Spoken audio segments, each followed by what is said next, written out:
All right, so I'm gonna start maybe putting the coin door and the USB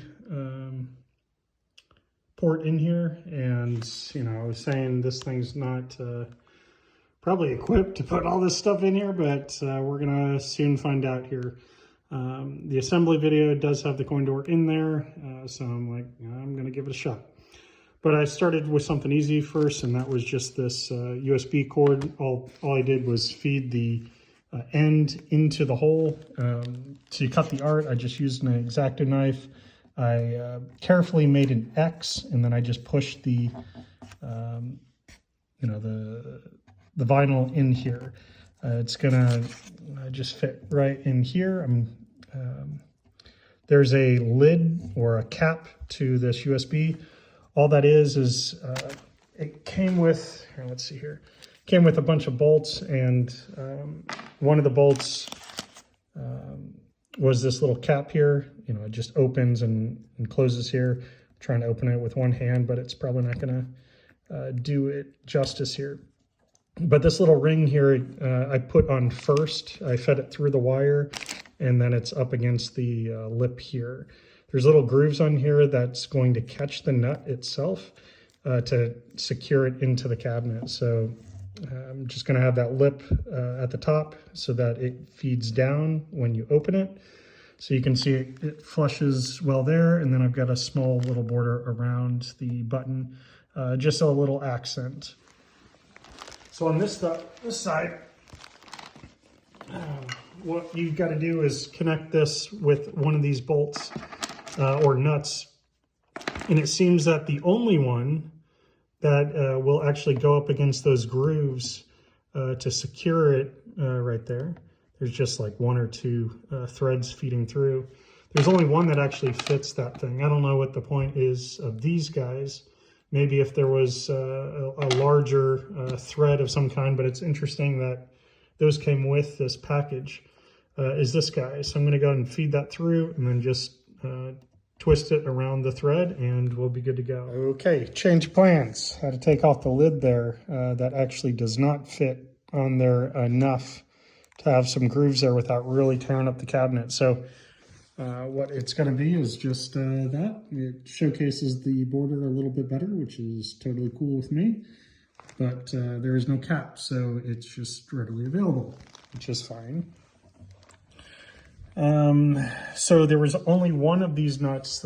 This one didn't fit, nor did that one. This is the cap that I had on there originally, but the difference there, to show you the number of threads that you've got available to connect the nut to, it's really just that much.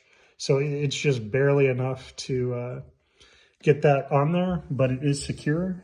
It's not going anywhere. I can't really tighten that any further than what we've got there, but all in all, no complaints here. Just it's a lot of trial and error. It's always it looks easier than what it turns out to be on almost every step. I might do the coin door next. Get ready. All right, so I'm gonna install the coin door here. Something that to note, this is very important to have the right angle of the little copper plate there, right here.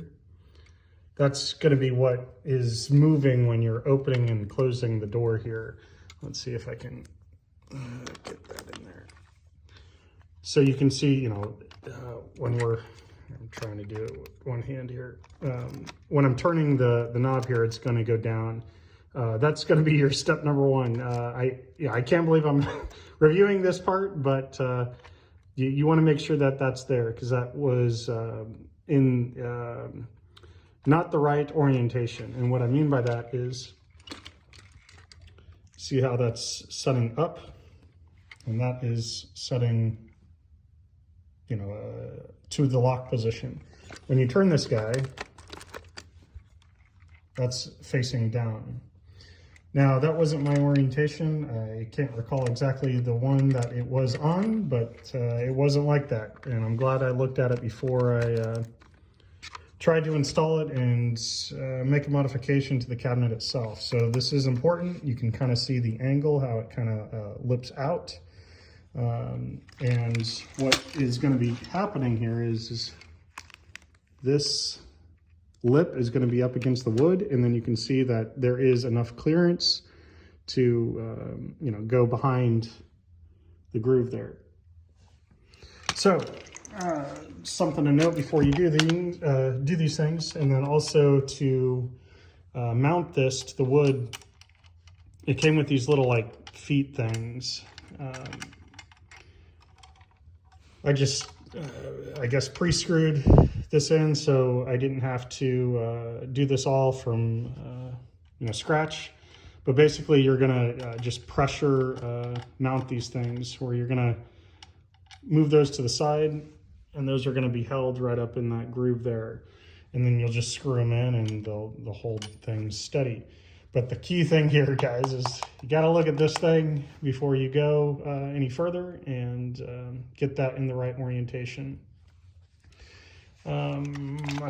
Let's see. Now for the mounting of this, you can see here, I'm pretty sure this is not going to have the border. The intent here is to be very similar to this guy. A little border around the button and a little border around the coin door. You can kind of see the outline right there. That's the intent, but I'm pretty sure the template that was provided does not include that outline of this guy. All right, since this is a big piece here, well, this is probably true for all the vinyl. What we want to do is make a hole for the coin door. What I'm going to do is just, you know, use an X-Acto knife, make a very small hole in the middle, and then I'm going to just kind of scissor its way as an X, and that will allow me to fold the flaps and cut them off on the outside here. It's a delicate process because the vinyl, you know, can tear pretty easily. So you want to make as small of a cut as possible, and then slowly cut. If you got an X-Acto knife, it's a relatively easy process. You just got to be slow and careful. All right, that turned out pretty clean. So I've got the cutout free. I tried to, whenever possible, use the vinyl, even in excess, for additional support. You can see that it's all around the corners. The only ones that I couldn't get were the edges itself, just because of the nature of the shape here. So that's it. Now we're gonna set this thing in and get this thing secured. The journey continues. So got the coin door in. That's looking pretty sweet. This is on its side, by the way. And that is looking good. Much like the speakers, you can see the bleeding edge is, it has a shadow effect on the artwork, and I was hoping for a little border around the coin door, much like what we got here, but this is gonna be just fine. I'm not gonna reprint or anything. It's looking great. So how I did this, so you can see I folded the vinyl where I could across the edges, and you can see here, this is the part that I keep going back and forth on. I put a little extra vinyl on there just as padding. The person that I was talking to over Facebook, he had the opposite issue. This thing was actually too far into the wood, so he couldn't actually close it. But I think I know why that was happening for him. And remember the switcheroo that I did here on this thing here. You can see so I'm on the bottom of the cabinet. See the bottom. And the angle is going downwards. And I think that's probably, well, let me take that back. When I did the video just in the prior clip here, I actually had this going the other way. It was going upwards. And my problem was I had too much give, so the door wouldn't actually close. So what I did is I switched the angle around like what you see there. It's floating downward. And I was running into the exact issue that the dude on Facebook was, because you can see there, I put this like silicone washer here. It's really the only thing that, you know, I grabbed first here. I'm sure metal washers would be just fine here, but you might need multiples because you can see the thickness of that that silicone washer there. And it's also a unique shape there. You can kind of see it. It's not flat, which is pretty awesome. It's like cylindrical or something. I don't know. So this is just resting right up against the end of the bolt, and then I just screwed that in. I put a little vinyl there as extra padding, and that fits actually perfect. So you can see there's opening, and here's closing, opening and closing. So there's just enough give that you can see that the lip goes right over it. So it's great. So the vinyl is the extra padding, so it's not going to wear out the cabinet. But if you don't have a washer, you might have to do what the guy on Facebook that I've been talking to did, and he actually just cut out part of the wood there as a whole. But this works.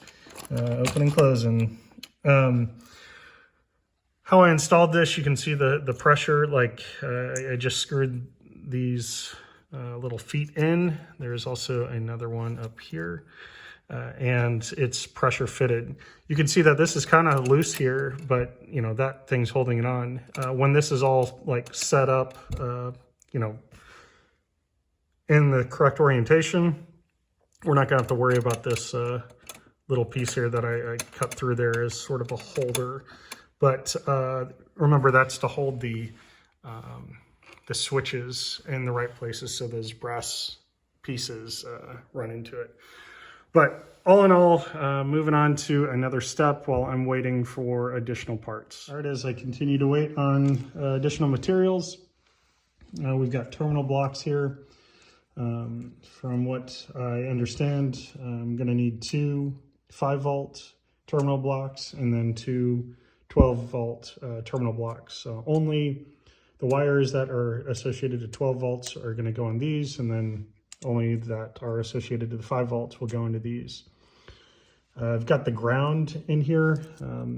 What I did was, here, this plate, I'll take this one off. The plates just lift up, and then what I'm doing is unscrewing each one of these and then putting the teeth between those two you know, placements there.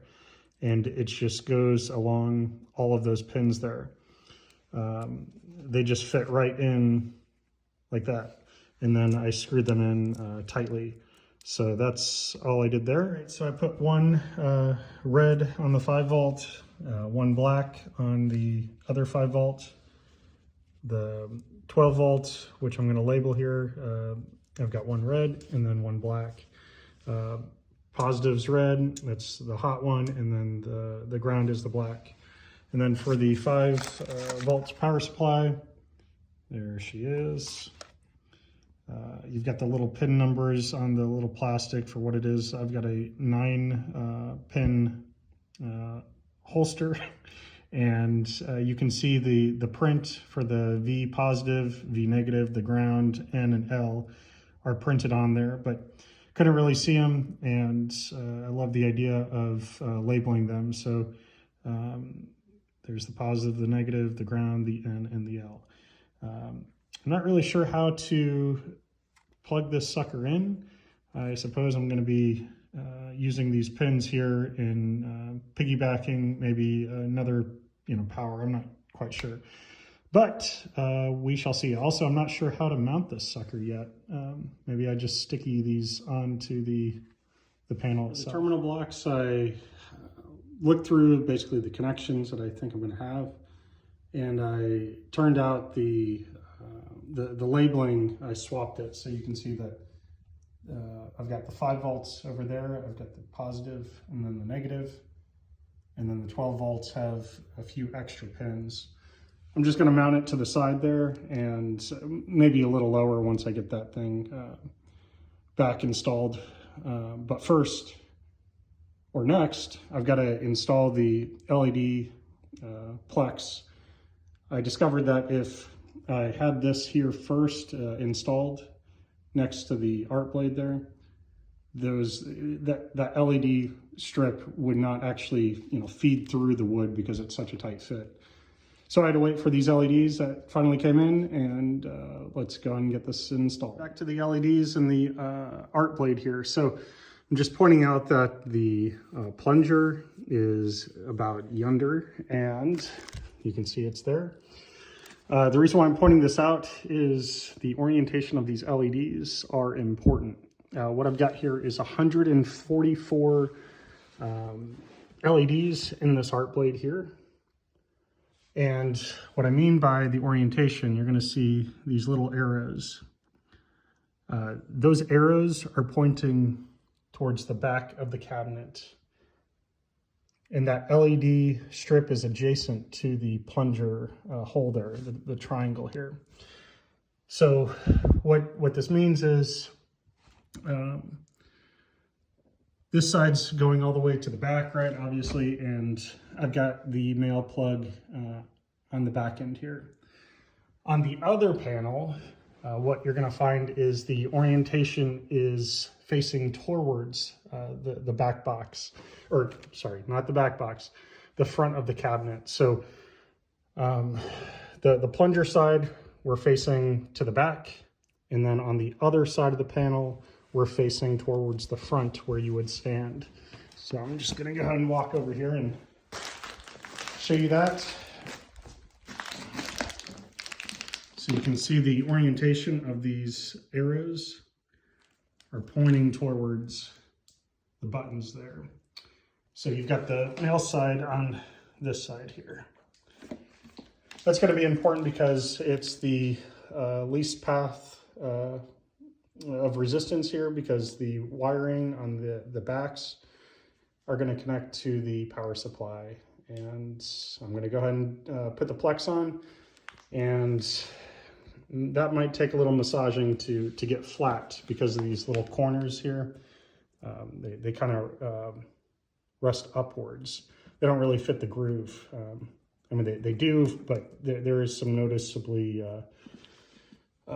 pressure upward on what would be considered flat. So I'm going to go ahead and do that, see if we can get that installed and move on to the next. This turns out great. I've got sunlight, or I've got lights beaming on this, so you can really kind of see there's a little shimmer there where the light's refracting off of the LEDs, but we're not going to have light directly on that. But for what it is, that is pretty sweet. Documenting all the things, this is the power cord for the coin door box lights. You can see the plug just goes right in here.